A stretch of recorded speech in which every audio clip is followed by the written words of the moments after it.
चुनाव से हम लोग देख चुके हैं कि वो क्या कर रही हैं जी। बहुत मेहनत करती हैं, मेहनत करने के बाद अंततः हार जाती हैं जी। दूसरी बात कि आप बात करें रोहिणी आचार्य की, तो रोहिणी आचार्य को लेकर के भी अभी तक वो संजीदगी होनी चाहिए, वो संजीदगी उन्होंने नहीं दिखाया जी। जो अर्चना भारती के लिए दिखाया। उनको 16 सीटें मिली है और नीतीश कुमार सबसे कमज़ोर कड़ी इस चुनाव में साबित होंगे जी। तब उन्होंने अपने 26 में से 3 सीट वीआईपी को दिया। जी। वीआईपी ने अभी तक उम्मीदवारों की घोषणा नहीं की थी, विधिवत नहीं की थी। एक जगह झंझारपुर में घोषणा किया था। पनोरमा ग्रुप, जो सोचता है वो करता है, आपके अपने सपनों का आशियाना। लालू प्रसाद यादव की 2 बेटियां इस बार लोकसभा चुनाव में नजर आ रही हैं। जी हां, अगर बात की जाए मीसा भारती की या फिर रोहिणी आचार्य की। नमस्कार, आप देख रहे हैं भारत लाइव, मैं वेद सिंह और आपका स्वागत है अपने पसंदीदा कार्यक्रम भीतर की बात में, जिसमें हम लोग चर्चा करते हैं बाबा के साथ कि अभी फिलहाल राजनीतिक तौर पर अंदर की क्या बात जो है उस पर गौर करनी चाहिए। पहले तो स्वागत है बाबा आपका। बहुत बहुत धन्यवाद। बाबा, क्या लगता है कि लालू प्रसाद यादव की 2 बेटी जो हैं वो चुनाव के मैदान में उतर चुकी हैं? एक तरफ अगर बात की जाए रोहिणी आचार्य जो कि सारण से इस पर प्रत्याशी हैं, और दूसरी तरफ बात की जाए मीसा भारती जो कि पाटलिपुत्र से हैं। क्या लगता है बाबा, किसका पलड़ा भारी है? देखिए, दोनों जिस तरह की तैयारी कर रही हैं, मीसा भारती का तो पहले 2 चुनाव से हम लोग देख चुके हैं कि वो क्या कर रही हैं जी। बहुत मेहनत करती हैं, मेहनत करने के बाद अंततः हार जाती हैं जी। इस बार उनका दावा है कि किसी भी कीमत में हम जीतेंगे, क्योंकि मेरे भाई ने 17 महीने में बहुत कुछ किया है जी। अब वो भाई उनके चुनाव प्रचार में कितना काम करेंगे ये अलग बात है जी। उनके चुनाव प्रचार के लिए क्या करेंगे। पिछली बार तो उनके चुनाव प्रचार में वो नहीं गए थे जी। तेज प्रताप ने बहुत मेहनत किया था, राबड़ी देवी ने मेहनत किया था, लेकिन तेजस्वी यादव ने जिस तरह से चाहिए उस तरह से नहीं किया था जी। खैर, एक तो ये बात है। दूसरी बात कि आप बात करें रोहिणी आचार्य की, तो रोहिणी आचार्य को लेकर के भी अभी तक वो संजीदगी होनी चाहिए, वो संजीदगी उन्होंने नहीं दिखाया जी। जो अर्चना भारती के लिए दिखाया, अर्चना जो है रविदास उनके लिए दिखाया, या फिर उन्होंने जो उनके अलग अलग उम्मीदवार हैं गया के लिए उनके लिए दिखाया हो जी। जमुई में है उनके लिए दिखाया हो, नवादा में है उनके लिए दिखाया हो जी। ये औरंगाबाद में जाकर के वो चुनाव प्रचार कर रहे हूँ। वो स्थिति अभी, हालांकि अभी चुनाव भी नहीं आया है इसलिए कहा नहीं जा सकता है कि वो क्या करेंगे, लेकिन एक बात तय है कि जिस तरह से चुनाव के शुरुआत होते ही हम इस बात की चर्चा कर रहे थे कि नीतीश कुमार को 16 सीटें मिली है और नीतीश कुमार सबसे कमज़ोर कड़ी इस चुनाव में साबित होंगे जी। शुरू में हम कह जरूर रहे थे, लेकिन धीरे धीरे समय बदला, वक्त बदला, और जैसे जैसे सीट पर उम्मीदवारों की घोषणा होती चली गई वैसे वैसे ये क्लियर होता गया कि 16 सीटों में से ऐसे कुछ सीट हैं जिस पर कहीं ना कहीं नीतीश कुमार को वॉकओवर मिलना तय माना। जैसे आप देखिए, राष्ट्रीय जनता दल ने अपने 26 में से 3 सीट वीआईपी को दिया जी। वीआईपी ने अभी तक उम्मीदवारों की घोषणा नहीं की थी, विधिवत नहीं की थी। एक जगह झंझारपुर में घोषणा किया था, उसमें सुमन महासेठ को उम्मीदवारी दी गई। अब उसको लेकर के भी बहुत सारी बातें चल रही हैं जी। कहा यह जा रहा है कि सुमन महासेठ मजबूत खिलाड़ी तो हैं जी, लेकिन इतने मजबूत नहीं हैं कि नरेंद्र मोदी का, जो आपने देखा एक और बहुत महत्वपूर्ण बात कि ये लड़ाई जो है नीतीश कुमार की इस बार नहीं रह गई है जी। हर लड़ाई आपने देखा होगा कि नीतीश कुमार वर्सेस होता था तेजस्वी जी या लालू, लेकिन इस बार ये लड़ाई बिल्कुल ट्रांसफर हो गई है जी। इस बार बिहार में या तो आपको चिराग पासवान नजर आ रहे होंगे जी, या फिर तेजस्वी यादव नजर आ रहे होंगे जी, और उस पर हाथ जो है सर पर, एक तरफ जहां तेजस्वी यादव के लालू प्रसाद का है जी, जो कि अस्वस्थ भी हैं और बहुत कुछ कर भी नहीं पा रहे हैं जी। घर में बैठे हुए बहुत सारी स्ट्रेटजी जरूर बनाते हैं, लेकिन उस स्ट्रेटजी को बनाने के साथ साथ आपको स्ट्रेटजी पर अमल भी करना पड़ता है जी। लेकिन वो उस स्थिति में नहीं है। रोहिणी आचार्य ने इस बात को कहा भी है जी कि बेटा बेटी से फरिया लीजिए जी। लेकिन दूसरी तरफ आप देख लीजिए कि चिराग पासवान के सर पे सीधे सीधे हाथ राजनाथ सिंह का नजर आ रहा है जी, अमित शाह का नजर आ रहा है जी, नरेंद्र मोदी का नजर आ रहा है जी। तो ये लड़ाई कहीं ना कहीं इस बार शिफ्ट हुई है जी। और ऐसी स्थिति में जो हम लगातार चर्चा कर रहे थे कि दोनों में से कौन आगे है कौन पीछे है, तो निश्चित रूप से रोहिणी आचार्य थोड़ा आगे जरूर दिख रही हैं, लेकिन चुनाव जीतेंगी या नहीं जीतेंगी ये बातें, क्योंकि इसमें बहुत सारी भ्रांतियां भी पैदा होती जा रही हैं। एक तो आपने देखा होगा कि इधर हम लगातार देख रहे हैं कि उनके किडनी वाले मुद्दे पर भी बहुत सारी बातें होने लगी हैं जी।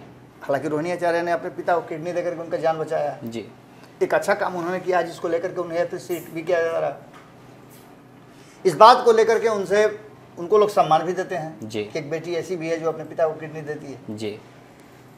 दूसरी तरफ इस किडनी देने वाले मैटर को लेकर के इस पर कई तरह की चर्चाएं चल रही हैं। अगर बाबा बात की जाए रोहिणी आचार्य की, तो उनकी तरफ से भी एक मतलब बात आई है, एक बयान आया है कि अगर जिनको लग रहा है कि अगर मेरे किडनी वाले बात पे अगर किसी को संदेह है तो वो एक बार इसका जांच करवा ले, अगर मैं गलत इसमें साबित होंगी तो मैं अपना चुनावी कैरियर यहीं पे समाप्त कर दूंगी।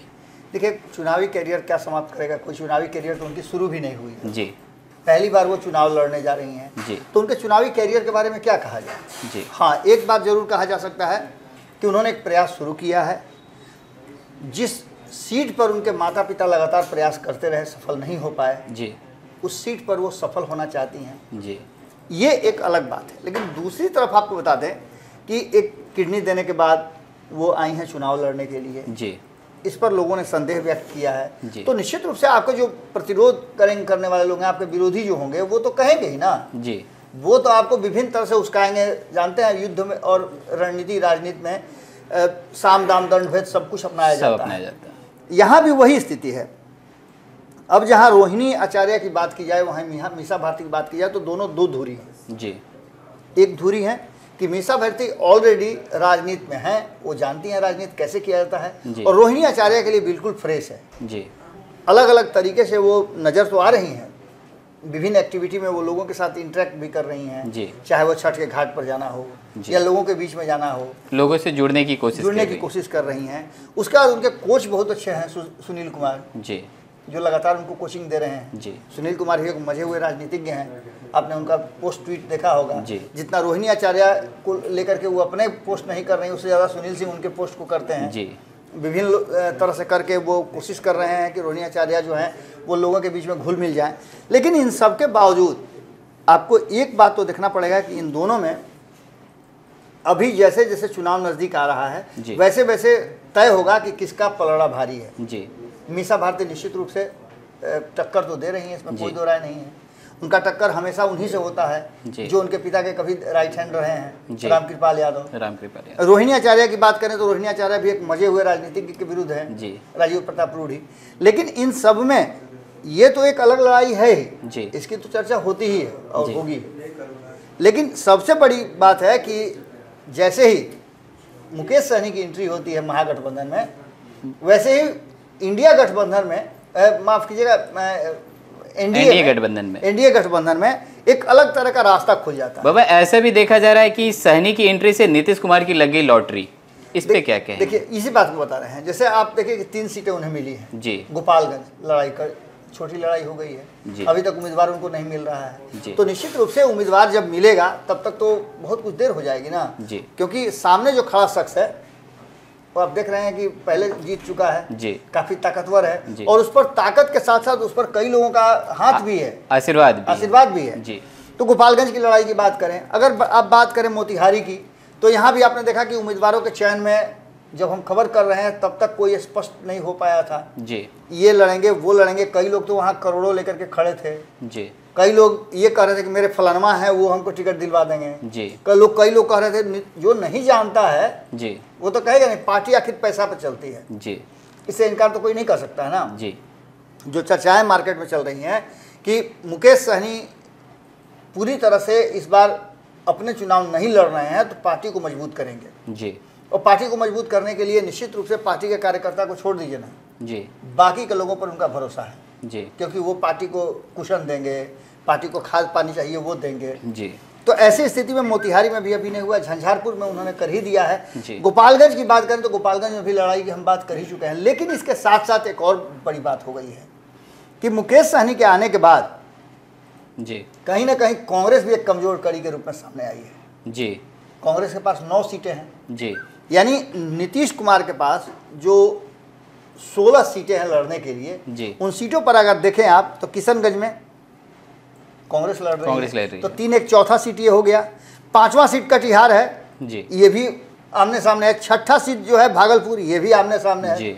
7वां सीट समस्तीपुर है, ये भी आमने सामने है।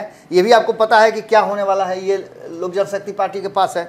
इसके बाद मुजफ्फरपुर की बात करें तो ये बीजेपी के पास है, बेतिया की बात करें तो ये बीजेपी के पास है, महाराजगंज की बात करें तो ये बीजेपी के पास है, पटना साहिब की बात करें तो बीजेपी के पास, सासाराम की बात करें तो ये बीजेपी के पास है जी। यानी कि कहीं ना कहीं कांग्रेस जो है 1 2 3 4 माने 4 सीटों पे 5 सीटों पे जी एक तरह समझिए तो वॉकओवर दे चुकी है जी, क्योंकि अभी तक उसके उम्मीदवार घोषित नहीं हुए हैं। किशनगंज में तो आपको पता है कि लड़ाई कहाँ है जी, यहाँ त्रिकोणीय संघर्ष शुरू हो गया है, यहाँ AIMIM अपना दावा आजमाएगी ही आजमाएगी।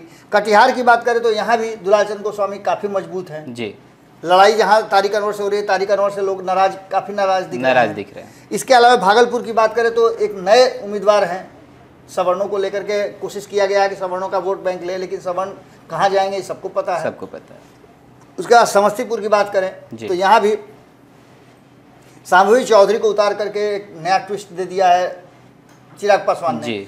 सीधी सी बात है कि कहीं ना कहीं नीतीश कुमार जो हैं वो उन्हें फायदा होता नजर आ रहा है कई सीटों पे जी, जिसके बारे में कहा जाता था कि वो 6-7 से ज़्यादा नहीं जीत पाएंगे जी, लेकिन अब ये स्थितियां बदलती हुई नजर आ रही हैं और जहां एक तरफ रोहिणी और मीशा के जीत हार की बात चलेगी जी, वहीं नीतीश कुमार के भी 16 सीटों पे कितने मजबूत हैं इसकी चर्चा शुरू हो चुकी है जी। और इस चर्चा में नीतीश कुमार कहीं ना कहीं एक स्टेप आगे नजर आ रहे हैं क्योंकि नीतीश कुमार ने एक तरह से समझिए कि ये स्वीकार कर लिया है कि नरेंद्र मोदी के नाम पर ही वोट मिलना है और उन्होंने ये बात खुल करके कह भी दिया है कि वोट हमको नहीं देना है नरेंद्र मोदी को देना। दैट मीन्स कि सब कुछ तय है। जी जी, जानकारी के लिए धन्यवाद बाबा। तो जैसा कि अभी आपने सुना कि हमारे साथ मौजूद थे बाबा, तो उनका कहना था कि किस तरह से अभी चुनाव के माहौल में जो सहगर्मियां हैं वो दिन प्रतिदिन बढ़ती जा रही है। ऐसा कहना अभी कुछ भी संभव तौर पे नहीं कहा जा सकता है कि अभी किसका पलड़ा भारी है। जी हाँ, अगर बात की जाए नीतीश कुमार की तो ऐसा बहुत सारा सीट है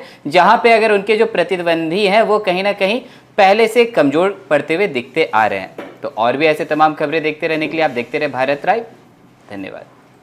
पनोरमा ग्रुप, जो सोचता है वो करता है। अगर ये वीडियो पसंद आई और वह बिहार के राजनीति और बिहारियत से सरोकार रखेनी तो सब्सक्राइब बटन दबा के चैनल के सब्सक्राइब कर ली। ओजे एगो घंटी बा, ओकरा बटन दबा देला से कुल सटीक और मारक खबर रुआ मुफ्त में मिल जाई। अगर रुआ पत्रकारिता के हमनी के नया प्रयोग में सहयोग कर चाहतानी तो ज्वाइन बटन दबा दी। पेटीएम नंबर नोट कर ली 9386816700। धन्यवाद।